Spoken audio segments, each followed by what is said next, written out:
जय हिंद साथियों, वंदे मातरम। साथियों, आज उन लोगों से एक सवाल है जो अपनी ही दुनिया में मस्त है, जो सोच रहे हैं उनका सारा काम चला हुआ अभी, जो अपने काम धंधे में व्यस्त हैं, जो सोच रहे हैं हम बेमतलब की लड़ाई लड़ रहे हैं, बेमतलब का पंगा ले रहे हैं, बेमतलब की भागदौड़ है हमारी। जो लोग अपने आप को बहुत समझदार समझते हैं, जिनका मानना यह है कि वो तो बहुत समझदार हैं, जो मस्ती में जी रहे हैं और हम ये जो भागदौड़ में लगे हुए हैं, जो सोच रहे हैं कि देश बचेगा तो हम बचेंगे, जो सोच रहे हैं कि भाईचारा बचेगा तो हम बचेंगे, जो सोच रहे हैं हमारी संस्कृति बचेगी तो हम बचेंगे, जिसने ये जान लिया है हम जैसे पागलों ने कि ये खेती बाड़ी बचेगी तो हम बचेंगे, हम लोग तो पागल हैं।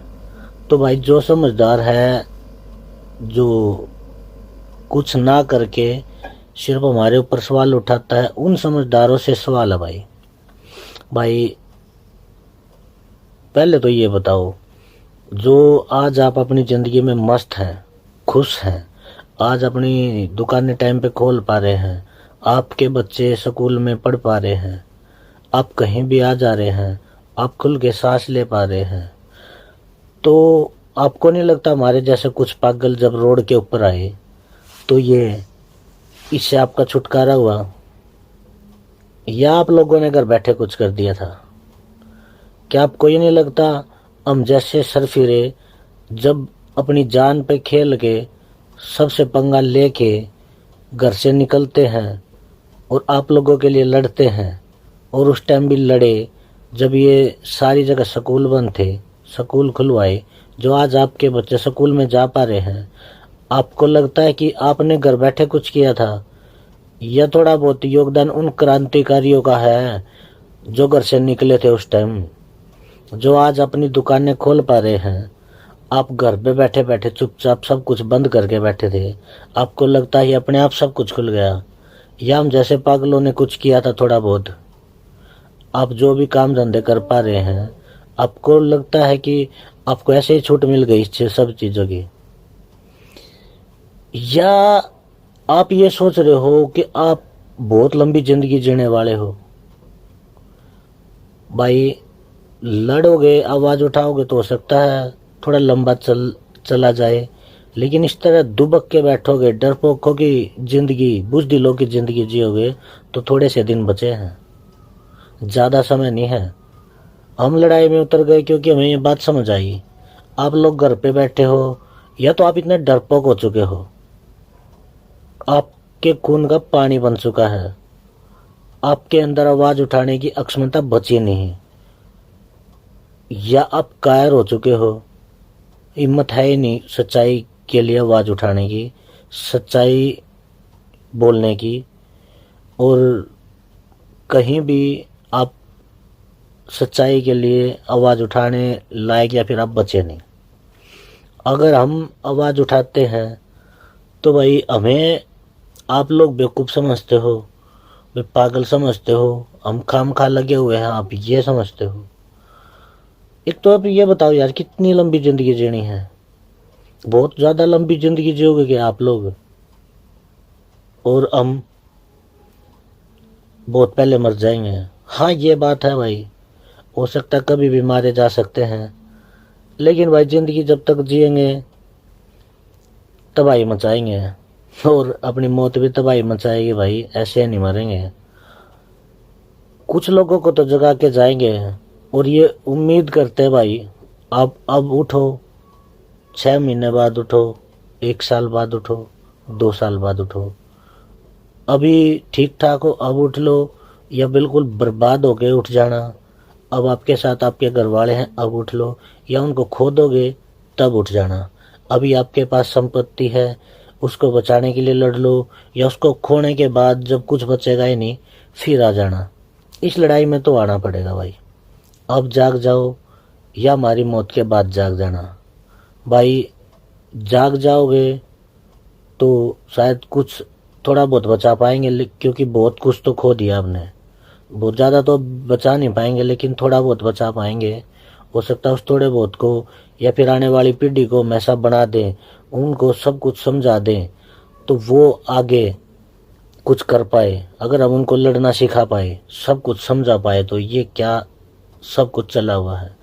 अगर कुछ नहीं किया तो कुछ बचने वाला है भी नहीं। बचा भी क्या है, लेकिन जो थोड़ा बहुत है वो भी रहेगा नहीं।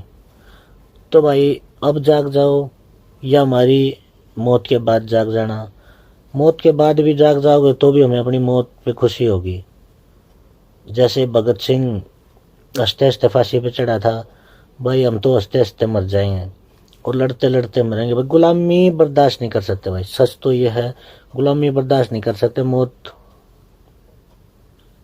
कल की बजाय आज आ जाए कोई दिक्कत नहीं, लेकिन गुलामी बर्दाश्त नहीं करेंगे भाई। हमारी मौत के बाद भी अगर आप लोग जाग गए तो हमारी मौत, हमारा मरना भी सार्थक होगा भाई। खुशी होगी हमें अपने मरने पे भी, अगर मौत के बाद भी जाग गए तो। लेकिन आप लोग जागे नहीं तो भाई अब भी गुलामी की ज़िंदगी है। आगे तो आपकी पीढ़ी भी, आने वाले बच्चे भी गुलामी की ज़िंदगी जिएंगे। अब ये बात आप सोचो, कौन सी ज़िंदगी देनी है बच्चों को? गुलामी की ज़िंदगी देनी है, आज़ादी की ज़िंदगी देनी है? आप ऐसे ही जियोगे, आपके बच्चे इससे भी ज़्यादा गुलाम बन के जिएंगे। आप सर उठा के अभी जीना सीख गए तो आपके बच्चे भी आवाज़ उठाना सीखेंगे। ये बात ध्यान रखना। आप क्या दे के जा रहे हो पीढ़ी को? आप बुज़दिलों की तरह जियोगे तो वो तो पैदाइशी गुलाम होंगे। अगर आपने थोड़ी बहुत भी आवाज़ उठाई, आने वाली पीढ़ी के लिए उदाहरण बन पाए, तो हो सकता है आने वाली पीढ़ी, भाई हम अगर कुछ ना भी कर पाए, एक बीज भी बो दिया क्रांति का, तो आने वाली पीढ़ी अपने आप बहुत कुछ कर देगी। लेकिन उनके लिए बहुत कुछ अभी हमें करना है, तो हम तो पीछे हट नहीं सकते भाई। लेकिन आप लोग जो ये सोचते हो अब ऐसे ही चुपचाप रहने से काम चल जाएगा, तो देखते हैं भाई कब तक आप नहीं आवाज़ उठाओगे और कब तक बुज़दिलों की ज़िंदगी जियोगे। लेकिन ये भारत का इतिहास नहीं है, ये भारत का इतिहास है नहीं ऐसे कायरों का। भारत का इतिहास तो कुछ और है।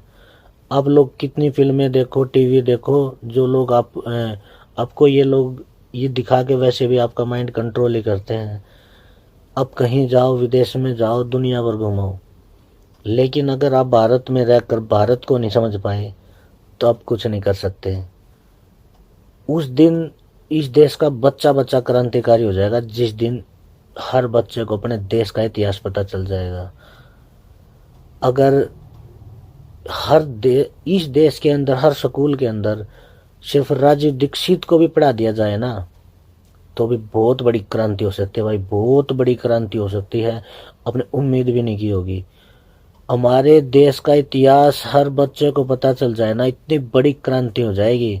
दिक्कत यह है, आप भारत में सिर्फ पैदा हुए हो ना, तो यहाँ की शिक्षा तो है ही नहीं, शिक्षा तो वो है ही नहीं। आपको भारत में होकर भी भारत का कुछ भी नहीं पता। भारत का इतिहास जानना है तो राजीव दीक्षित को सुनो, समझो। जहाँ की मिट्टी में पैदा हुए हो उसका फर्ज तो निभाना पड़ेगा भाई। ऐसे ही चले जाओगे तो जाओ भाई, आपकी मर्जी।